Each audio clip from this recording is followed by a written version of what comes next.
Hodgkin lymphoma in the elderly is a really difficult area.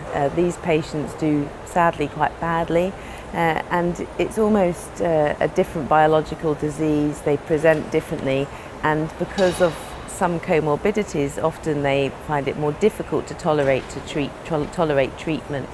So I just looked at the evidence that is currently available and described the minimal evidence where it's specifically older populations who are targeted, and then looked at the sub-analyses for elderly populations in other clinical trials and used a case to illustrate difficult treatment decisions and how really we need to look in the future to design PET-adapted or risk-adapted trials targeting and including the older population. The challenge is that it's a very heterogeneous group. So we have some 80-year-olds who are incredibly fit and cycle 20 miles a day, and others who have so significant comorbidity that they're not able to get out of bed or have lots of polypharmacy.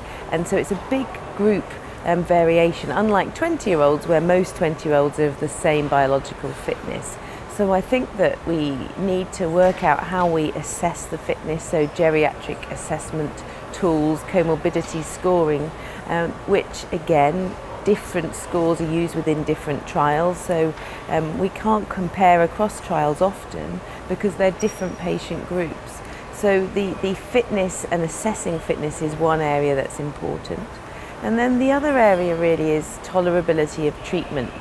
So for younger patients we tend to use ABVD or more intensive multi-agent regimes. And this is very difficult to tolerate over the age of 60, particularly the bleomycin. So particular areas of toxicity that concern me in older population is bleomycin lung toxicity and how we have to be very cautious with this agent in older people, and also peripheral neuropathy and looking at carefully about how we can monitor them closely, dose reduce drug if we're concerned about peripheral neuropathy, because even just a minimal amount of peripheral neuropathy can affect older people significantly and change them from being independent to needing additional help.